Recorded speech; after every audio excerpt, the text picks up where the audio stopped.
Now we're going to be looking at part 3 of our considerations. It's Paul's second letter to the Corinthians, chapter 12, verses 7 to 10. The Corinthians caused Paul more trouble than everybody else put together. But he loved them, and he worked with them. They were enthusiastic. They didn't quite go in the right direction all the time. And so here he's defending his apostolate, because there were guys coming there with their letters of recommendation. This man, did 9 healings in the last place he was at, and he preached wonderfully. He's got the, Paul says, you're my letter of recommendation. I don't need another one,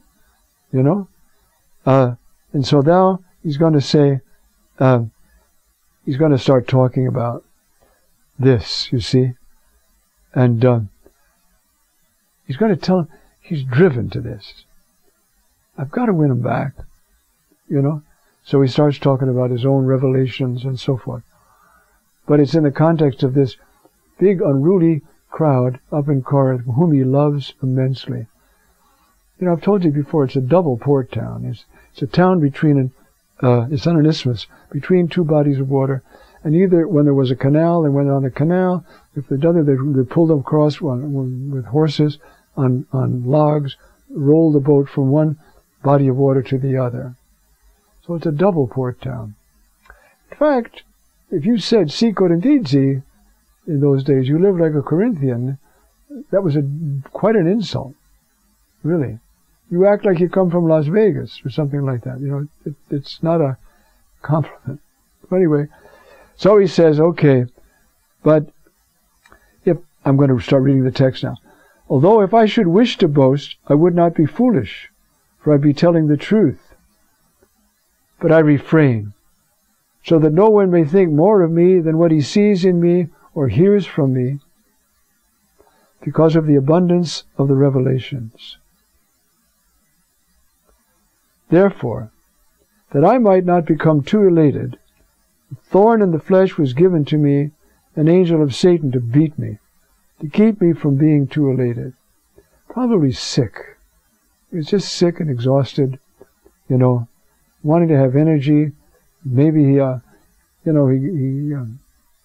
had a speech impediment, or the way he talks later on, it might have been his eyes, might have been one of those recurring fevers you often get in the Mediterranean.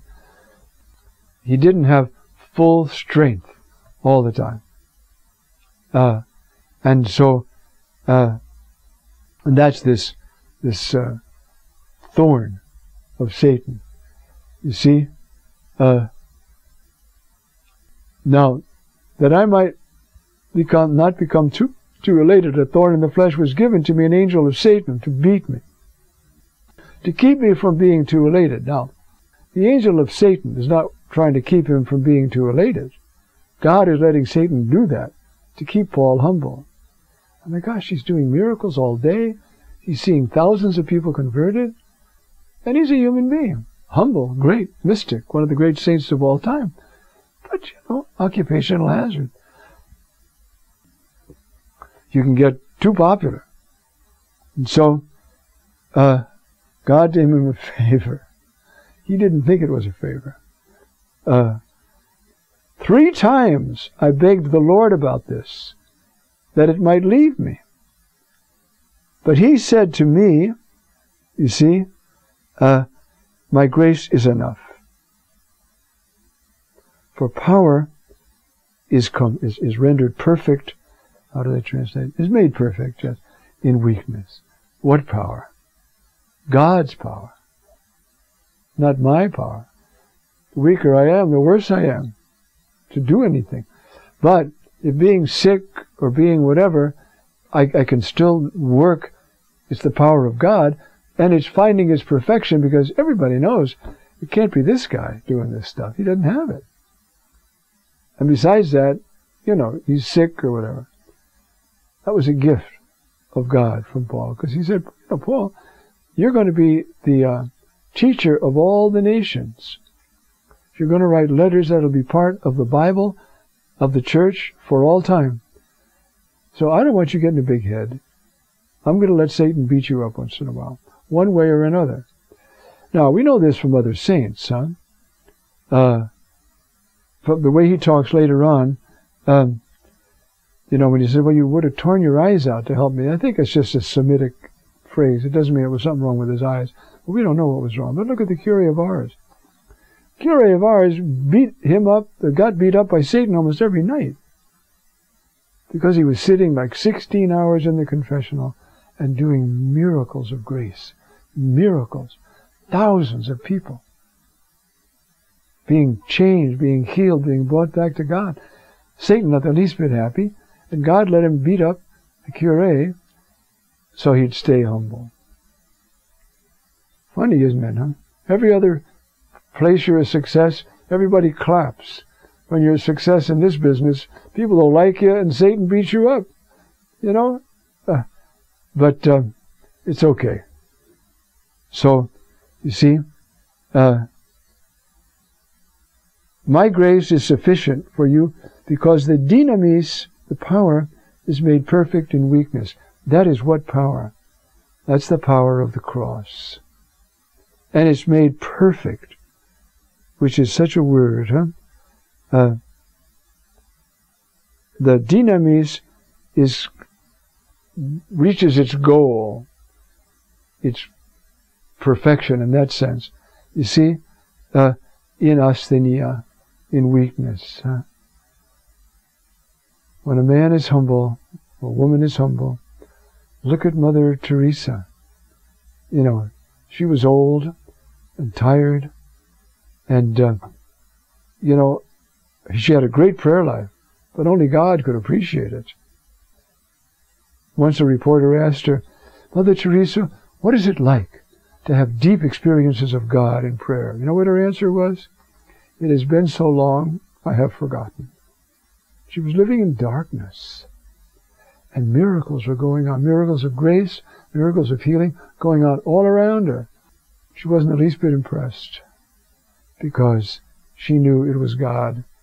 And because of the way that she was getting beat up, you know, she had no tickets on herself. Now where is she? Sitting right on God's lap. You see, this is the law of a successful apostolate.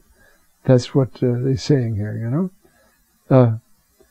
And so, I will rather boast most gladly of my weaknesses, in order that the dynamis of Christ, the power of Christ, may dwell with me. Epime, dwell upon me. This law of weakness and power is an essence of the Christian life. If we are going at this, you know, thinking we're going to do it, it's an illusion. When we give up on ourselves and keep trying, that's when things happen. I don't have it. I'm going to keep trying, but if I'm going to have any success, it's going to be because of you, God. Even success with my own life. Now, St. Augustine, as I already said, is considered the doctor of grace. He knows we cannot do anything without grace. And how does he know it? It was etched into his very being. He couldn't get over his addiction to sex. No matter what he did, he couldn't get over it. Until the Word of God came and broke him open and gave him the strength. That Word came, and what that Word said became a reality in his spirit and changed him. And so what's the moral of the story? Try hard. Make sure you pray every day. If you can, you get an hour of prayer. You see what's going on all around us. And we're God's favorites. Most of us were baptized as children. We have people coming to the Lord every day, called by Him, strengthened by Him, given peace by Him. We have to help the whole world.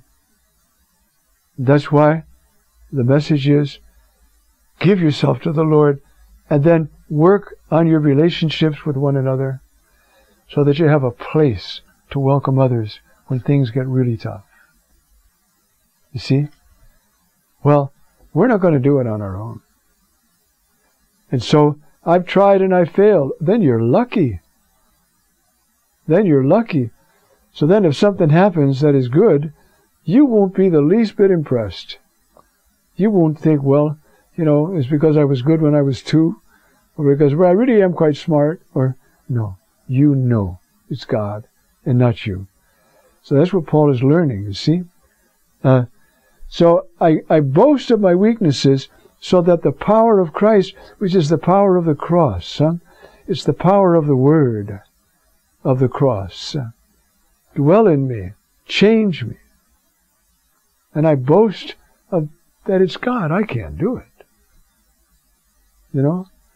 And then you read that litany of a day and a half on the sea, you know, danger from the false brethren, stoned, left for dead, shipwrecked. You know, the other preachers were going around with lists of all their accomplishments. He healed 10 people in our town. He did this, he did that. Paul says, I'll tell you my great works.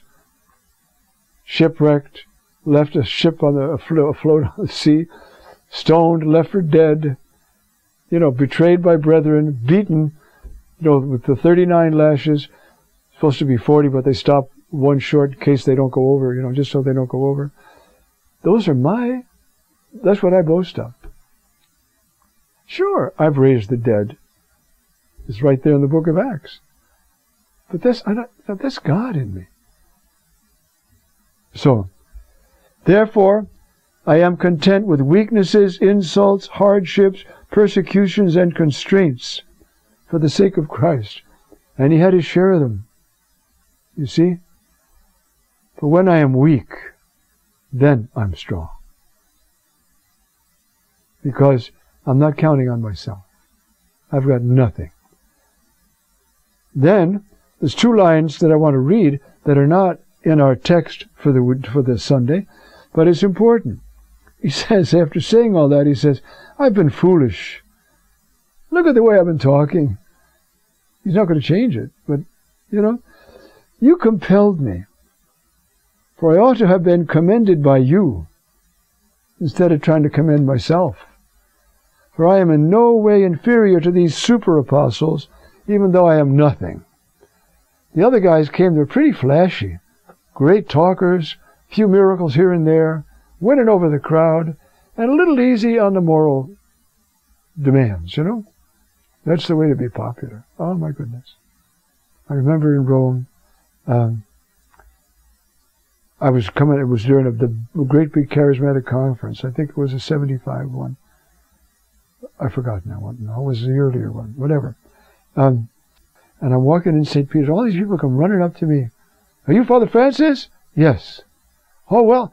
And then I saw they were looking for another Father Francis who's a healer.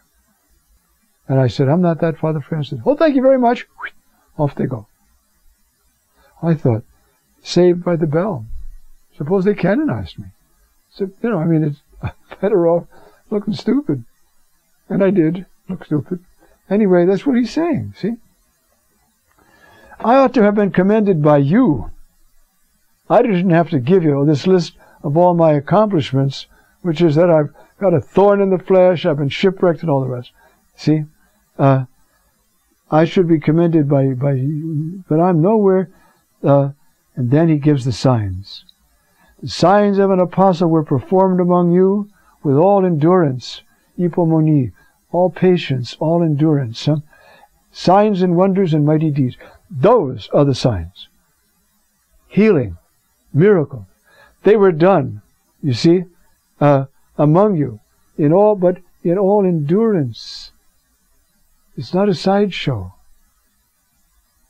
So that's how Paul, you know, is trying to overcome the same thing, the rejection of prophecy.